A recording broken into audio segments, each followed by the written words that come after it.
আসসালামু আলাইকুম ওরহমাতুল্লাহ। আজ আমরা নামাজ অবহেলাকারীর শাস্তি সম্পর্কে জানব। নামাজ হল ইসলামের অন্যতম স্তম্ভ বা খুঁটি, আর তাই নামাজকে কোনোভাবেই অবহেলা করা যাবে না। যে ব্যক্তি নামাজ ছেড়ে দিবে, আল্লাহ পাক তার জন্য কঠোর শাস্তির ব্যবস্থা রেখেছেন। নামাজ অবহেলাকারীকে বা নামাজ ত্যাগকারীকে আল্লাহ তাআলা 14টি শাস্তি দেবেন। এর মধ্যে দুনিয়াতে 5টি, মৃত্যুর সময় 3টি, কবরে 3টি, কবর থেকে উঠানোর সময় 3টি। দুনিয়াতে 5টি, তা হল নম্বর 1, তার হায়াত থেকে বরকত কমে যাবে। নম্বর 2, চেহারা থেকে নেককারের নিদর্শন লোপ পাবে। নম্বর 3, তার কোনো নেক আমলের প্রতিদান দেওয়া হবে না। নম্বর 4, তার কোনো দোয়া কবুল হবে না। নম্বর 5, নেককারদের দোয়া থেকে সে বঞ্চিত হবে। মৃত্যুর সময় 3টি, তা হল নম্বর 1, সে অপমানিত হয়ে মারা যাবে। নম্বর 2, অনাহারে মারা যাবে। নম্বর 3, এমন পিপাসার্ত অবস্থায় মারা যাবে যে তাকে পৃথিবীর সব সমুদ্রের পানি পান করালেও তার পিপাসা মিটবে না। কবরের 3টি, তা হল নম্বর 1, কবর সংকীর্ণ হয়ে এত জোরে চাপ দেবে যে তার পাঁজরের একদিকের হাড় বিপরীত দিকে ঢুকে যাবে। নম্বর 2, কবরে আগুন ভর্তি করে রাখা হবে, যে আগুনের জ্বলন্ত কয়লা রাত দিন জ্বলতে থাকবে। নম্বর 3, তার কবরে এমন ভয়ঙ্কর বিষধর সাপ রাখা হবে যা তাকে কিয়ামত পর্যন্ত দংশন করতে থাকবে। পুনরুত্থানের সময় 3টি। নম্বর 1, কঠোরভাবে হিসাব নেওয়া হবে। নম্বর 2, আল্লাহ তাআলা তার উপর রাগান্বিত থাকবেন। নম্বর 3, জাহান্নামে নিক্ষেপ করা হবে। অপর বর্ণনায় আছে, বিচার দিবসে তার কপালে 3টি লেখা থাকবে, তা হল নম্বর 1, হে আল্লাহর হক নষ্টকারী। নম্বর 2, হে আল্লাহর অভিশপ্ত। নম্বর 3, তুমি আল্লাহর হক নষ্ট করেছ, তেমনিভাবে আজকে আল্লাহর রহমত থেকে বিরত হবে।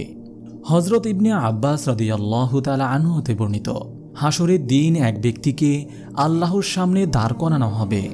আল্লাহ তাআলা তাকে জাহান্নামে নিক্ষেপের নির্দেশ দিবেন। সে আরজ করবে, হে আল্লাহ, কি কারণে এই নির্দেশ? আল্লাহ তাআলা বলবেন, নামাজ নির্ধারিত সময়ের পরে পড়া এবং আমার নামে মিথ্যা শপথ করার জন্য। একদা রাসূল সাল্লাল্লাহু আলাইহি ওয়াসাল্লাম সাহাবাদের জন্য দোয়া করলেন, হে আল্লাহ, আমাদের কাউকে বিরত ও হতভাগা করো না। অতঃপর উপস্থিত সাহাবাদেরকে প্রশ্ন করলেন, তোমরা কি জানো কে বিরত ও দুর্ভাগা? সাহাবাগণ বললেন, ইয়া রাসূলাল্লাহ, কে সে ব্যক্তি? তিনি বললেন, নামাজ ত্যাগকারী। বর্ণিত আছে, বনী ইসরাইলের এক মহিলা হযরত মূসা আলাইহিস সালামের নিকট এসে বলল, হে আল্লাহর নবী, আমি এক জঘন্য গুনাহ করেছি, অতঃপর তা থেকে আল্লাহর কাছে তওবাও করেছি।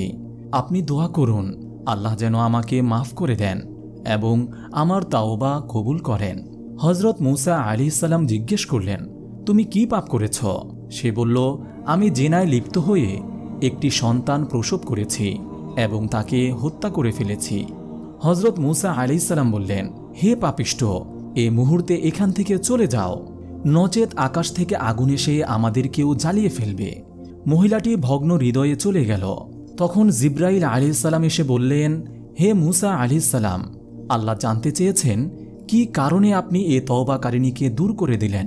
তার চেয়ে বড় পাপীকে আপনি জানেন? মূসা আলাইহিস সালাম জিজ্ঞেস করলেন, হে জিবরাইল, এর চেয়েও বড় পাপী আর কে হতে পারে? জিবরাইল আলাইহিস সালাম বললেন, ইচ্ছাকৃতভাবে নামাজ ত্যাগকারী। আরও বর্ণিত আছে, এক বুজুর্গ ব্যক্তি তার বোনকে দাফনের সময় তার টাকার থলেটি কবরের ভেতর পড়ে যায়। দাফন শেষে বাড়ি ফিরে থলের কথা মনে পড়ল কবরের ভেতর পড়ে গেছে। তিনি কবর খুঁড়লেন, দেখতে পেলেন কবরে আগুন জ্বলছে। তিনি আবার মাটি চাপা দিয়ে কাঁদতে কাঁদতে বাড়ি গিয়ে মায়ের কাছে সমস্ত ঘটনা খুলে বলেন। তারপর বোনের আমলের ব্যাপারে জানতে চাইলেন। সব শুনে মা বললেন, তোমার বোন নামাজে অবহেলা করত। মহান আল্লাহ তাআলা আমাদের সবাইকে যথাসময়ে 5 ওয়াক্ত নামাজ আদায় করার তৌফিক দান করুন, আমিন। আপনি যদি এরকম ভিডিও আরও পেতে চান, তাহলে এই চ্যানেলটি সাবস্ক্রাইব করে পাশে রাখা বেল আইকনটি অন করে দিন।